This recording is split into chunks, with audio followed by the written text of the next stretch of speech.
रात supreme court of Pakistan पर बहुत भारी है, क्योंकि एक जानिब तो जस्टिस काजी फाइज ईसा का खत और उस पर हुकूमत की फुर्तियां हैं, तो वहीं दूसरी जानिब एक और खत आ चुका है और एक और मुअज़्ज़ज़ जज ने जस्टिस काजी फाइज ईसा के बाद अपनी एंट्री दे दी है। इस सब के अंदर क्या जस्टिस काजी फाइज ईसा के इक़दामात दुरुस्त हैं? इमरान रियाज इस वक्त एक बड़ी अहम खबर ढूंढ कर लाए हैं, जबकि दूसरी जानिब रजिस्ट्रार की तकर्री क्या हुकूमत के और जस्टिस काजी फाइज ईसा के गले पड़ने जा रही है। इस हवाले से भी अहम तरीन तफसीलात। बिस्मिल्लाहिर्रहमानिर्रहीम, अस्सलाम वालेकुम नाज़रीन कराम, मैं हूं मखदूम शहाबुद्दीन और आप देख रहे हैं मेरा फेसबुक और यूट्यूब चैनल। उम्मीद करता हूं आप सब लोग बखैर वाफियत होंगे और जहां भी होंगे अपने अहले खाना समेत खुश भी होंगे और महफूज भी। नाज़रीन कराम, chief justice of Pakistan justice Umar Ata Bandial को हर तरह से प्रेशराइज करने की कोशिश की गई, उनके ऊपर हमले किए गए, पार्लिमान की जानिब से चीफ जस्टिस के इख्तियारात पर कदगन लगाई गई। इसके साथ ही साथ आप अगर इस पूरी सिचुएशन को समझें तो नैरेटिव की जंग में चीफ जस्टिस पर अदम एतमाद का इजहार किया गया, खुलकर वार किए गए, मीडिया पर आकर बायकॉट की बातें की गई। इसके साथ ही साथ अंदरूनी इख्तलाफात भी खुलकर सामने आए, लेकिन चीफ जस्टिस डटे रहे, उन्होंने फैसला महफूज कर लिया। फैसला महफूज होते ही जस्टिस काजी फाइज ईसा ने खत लिख दिया कि रजिस्ट्रार जो है वो मेरे फैसले के ऊपर अपना एडमिनिस्ट्रेटिव ऑर्डर कैसे जारी कर सकते हैं। ये इख्तियार तो चीफ जस्टिस के पास भी नहीं है कि वो जुडिशियल ऑर्डर के ऊपर कुछ कर सके। तो इस सब के अंदर एक जानिब उन्होंने रजिस्ट्रार को कहा कि खुद अपना ओहदा छोड़ दो, वहीं दूसरी जानिब उन्होंने क्या किया जी, आपके सामने है कि किस तरह के मामलात हुए। और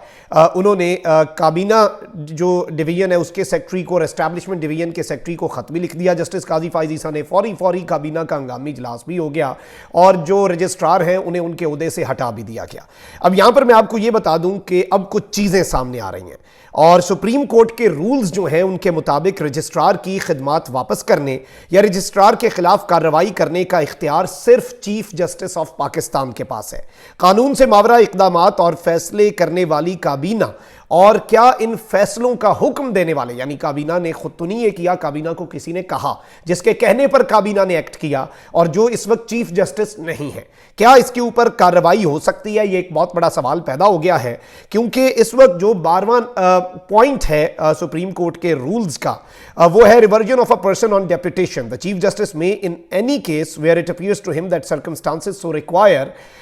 suspend any member of staff lent for service on the staff attached to Supreme Court and may order an inquiry to be made into the conduct of that member of the staff। यानी ये जो chief justice साहब हैं वही सिर्फ और सिर्फ उन्हें सस्पेंड भी कर सकते हैं, उनके कंडक्ट की इंक्वायरी का हुक्म भी दे सकते हैं। जस्टिस काजी फाइज ईसा ने ये हुक्म कैसे दिया, ये इंटरेस्टिंग है। इस सब के अंदर if after inquiry the chief justice is of opinion that a penalty should be imposed on the member of staff, he shall direct the member of staff shall revert to the landing authority with a recommendation about the penalty to be imposed. और इस सब के अंदर नाज़रीन इकराम मैं आपको ये भी बता दूं कि ये पूरी की पूरी सिचुएशन जो है ये चीज अब बड़ी वाज़ेह हो चुकी है। अच्छा, वहीं दूसरी जानिब जो रूल्स ऑफ सर्विस हैं 2015 सुप्रीम कोर्ट के, उसके मुताबिक सिर्फ चीफ जस्टिस ऑफ पाकिस्तान है उनका इख्तियार होता है कि वो रजिस्ट्रार को हटा सकते हैं। लेकिन और ये रिकमेंडेशंस कार्रवाइयों का कहना जो जस्टिस काजी फाइज ईसा ने कहा। और इस सब में वैसे एक चीज इसमें जो दूसरा नुक्ता है, दूसरी साइड का नुक्ता है, वो ये है कि ये रूल किसी तादेबी कार्रवाई के बारे में है।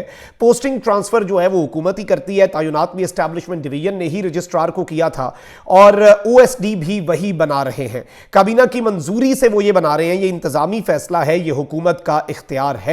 जबकि इस सारी की सारी सूरत हाल के अंदर अब बाज़ाब्ता तौर पर नोटिफिकेशन भी जारी कर दिया गया है और ये 22वें ग्रेड के अफसर हैं पाकिस्तान एडमिनिस्ट्रेटिव सर्विस के, मिस्टर इशरत अली ब्यूरोक्रेट हैं और ये रजिस्ट्रार सुप्रीम कोर्ट डेपुटेशन पे थे। इनकी सर्विसेज वापस एस्टैब्लिशमेंट डिवीजन ने फौरी तौर पर बुला ली। अब मैं आपको ये बता दूं कि विफाकी हुकूमत के हवाले से ये बात हो रही है कि उन्होंने चीफ जस्टिस के इख्तियारात को चैलेंज करके कशीदगी में इजाफा वो चाह रहे हैं और वो यही करना चाह रहे हैं। वकला के मुताबिक जस्टिस काजी फाइज ईसा ने गैर कानूनी काम किया है, फिर काबीना ने इस गैर कानूनी काम पर अमल दरामद क्यों किया? यानी जस्टिस काजी फाइज ईसा का यह काम ही नहीं था कि वो काबीना को कहते कि आप इस शख्स के खिलाफ कार्रवाई करें, ये करें, वो करें और आप एक खत लिख देते। ये चीफ जस्टिस का काम था। अब यहां पर एक चीज और भी सामने आ रही है कि बहुत से लोग अब ये बात कर रहे हैं कि जस्टिस काजी फाइज ईसा साहब जो हैं उन्होंने दरअसल कोड ऑफ कंडक्ट की खिलाफ वर्जी की है। वो कैसे बराह रास्त हुकूमत को रजिस्ट्रार सुप्रीम कोर्ट के खिलाफ या हटाने का खत लिख सकते हैं और काबीना ये फैसला फैसला कैसे ले सकती है।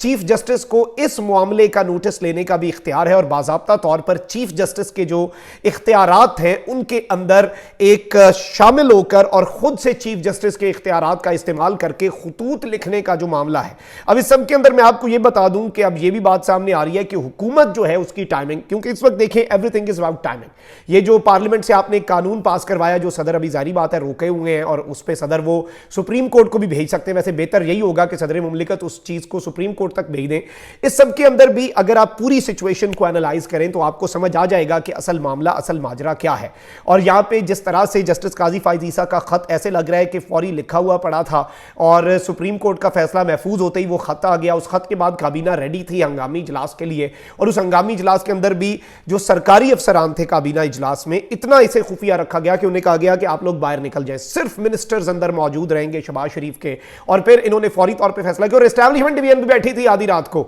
उन्होंने भी एन वक्त पे उन्होंने भाई इशरत अली साहब को की सर्विसेज जो है वो वापस बुलवा ली। अब ये चले ठीक है हुकूमत का इख्तियार होगा, लेकिन हुकूमत का इख्तियार है, लेकिन वो सर्विसेज वापस करना चीफ जस्टिस का काम है कि वो ये कह सकते हैं, वो ये खत लिख सकते हैं। चले हुकूमत का फिर भी काम हो सकता है, लेकिन जस्टिस काजी फाइज ईसा ने किस कैपेसिटी के अंदर ये खत लिखा और चीफ जस्टिस वाला काम खुद से कर दिया जो चीफ जस्टिस का काम था, ये एक बड़ा अहम सवाल है। और इस सब में मैं आपको ये बता दूं कि अब ये कहा जा रहा है कि ये गैर कानूनी हुक्म है जस्टिस काजी फाइज ईसा साहब का, जो कि हमारे लिए बड़े काबिल एहतराम है। हुकूमत काजी फाइज ईसा के गैर कानूनी हुक्म को रात को काबीना का इजलास बुलाकर उस पर अमल करवाती है, लेकिन चीफ जस्टिस के आइन के मुताबिक मुतवक्के फैसले को मानने से इनकार कर रही है। क्या अब कोई इबहाम बाकी है कि हुकूमत खुद इस वक्त सुप्रीम कोर्ट ऑफ पाकिस्तान को तकसीम कर रही है और चीफ जस्टिस को इन मनफी हथकंडों का नोटिस भी लेना होगा, क्योंकि गवर्नमेंट जो है वो इस वक्त हर मुमकिन कोशिश कर रही है कि ऑनरेबल सुप्रीम कोर्ट जो है वो इस सारे के सारे मामले के अंदर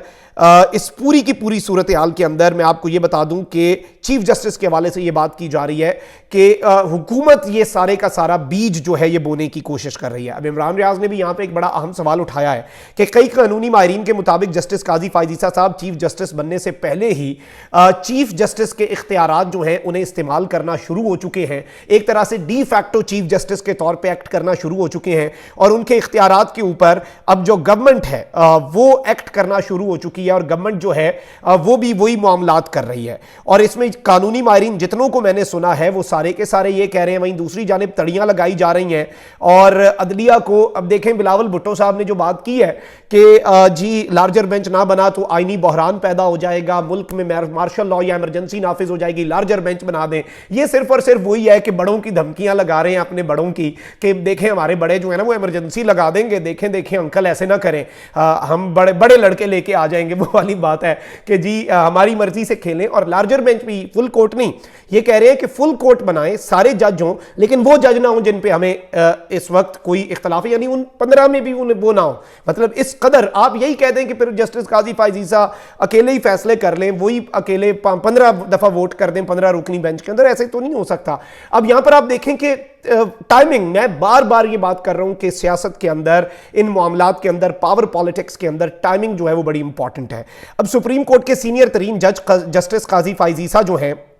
और एक और जज साहब ने भी एंट्री दी है, जस्टिस तारिक मसूद, इन्होंने सुप्रीम जुडिशल काउंसिल जो है उसके अरकान को खत लिख दिया है। खत सुप्रीम जुडिशल काउंसिल के सरबराह chief justice of Pakistan justice Ahmad Ali Sheikh और जस्टिस अमीर मोहम्मद भट्टी को लिखा गया है और जस्टिस काजी फाइज ईसा और जस्टिस सरदार तारिक मसूद भी सुप्रीम जुडिशल काउंसिल के चूंकि रुकन है और जब भी किसी के खिलाफ कोई रेफरेंस होता है, आप देखें चीफ जस्टिस ने एक बात की कि हमारे एक जज साहब जो हैं और उन्होंने जस्टिस काजी फाइज ईसा के बारे में बात की कि भाई उनके 2 साल उनका रेफरेंस चलता रहा, कुछ भी नहीं मिला, ये जायज बात की। और ये एक चीफ जस्टिस का किरदार भी होता है, आप ये कोई टीनेजर वाली हरकतें तो नहीं कर नाराज हो कि मैं ये कर रहा हूं, मैं वो कर रहा हूं, मेरी मर्जी चलेगी, ये देखें अभी ये करें अभी ये करें, ऐसे नहीं होता। अब खत जो लिखा है जस्टिस काजी फाइज ईसा साहब ने और जस्टिस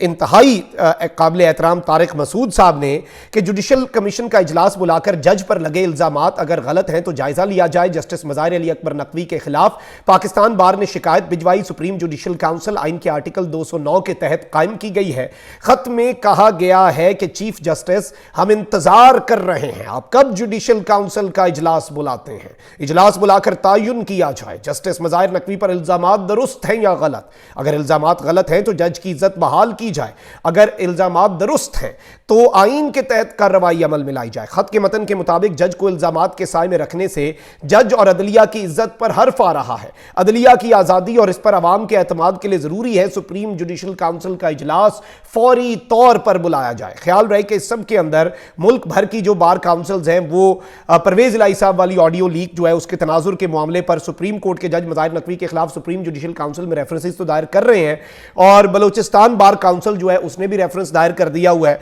तो ये सारी की सारी चीज़ें जो हैं ये पूरी कौम को नज़र भी आ रही हैं, ये सारी की सारी चीज़ें पूरी कौम जो है बड़ी तसल्ली से इन्हें समझ भी रही है। और इस वक्त मैं समझता हूं कि रात गए ही सुप्रीम कोर्ट जो है ये रात जो है ना ये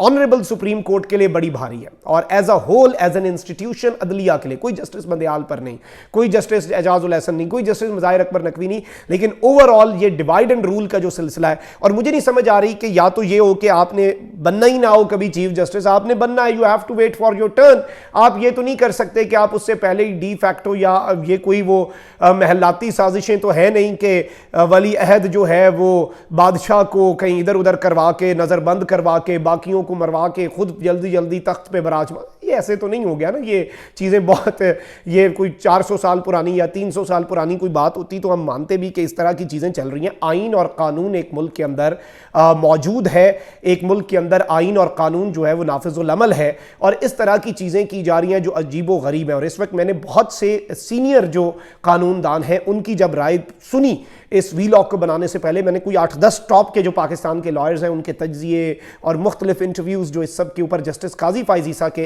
इक़दामात के ऊपर, वो सारे अच्छे खासे बरहम हैं, वो अच्छे खासे तल्ख। अब वो कह रहे हैं कि दिस इज नाउ, जैसे कहते हैं ना कि वो वाली बात हो गई कि इनफ इज इनफ, अब ये बहुत हो गया वाला मामला है। और मैं उन्हें कोट कर रहा हूं क्योंकि मैं शायद इतना ज्यादा कोई वो लीगल मामलात के अंदर एक्सपर्ट तो खुद हूं नहीं, लेकिन जो वो कह रहे हैं वो भी सबकी एक ही राय है। जाहिर बात है कुछ नून लीग के अपने होंगे 3-4,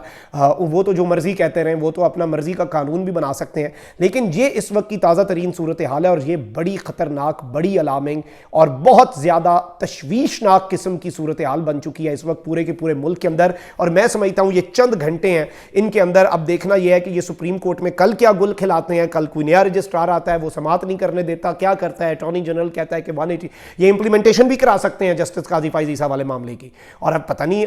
अब यानी इस वक्त एक एक मिनट इंपॉर्टेंट है, कुछ भी वारदात डालने के लिए किया जा सकता है। अल्लाह हमारे मुल्क पर रहम करे, मैं इतना ही कह सकता हूं। अपना बहुत ख्याल रखें। अल्लाह निगहबान। पाकिस्तान जिंदाबाद।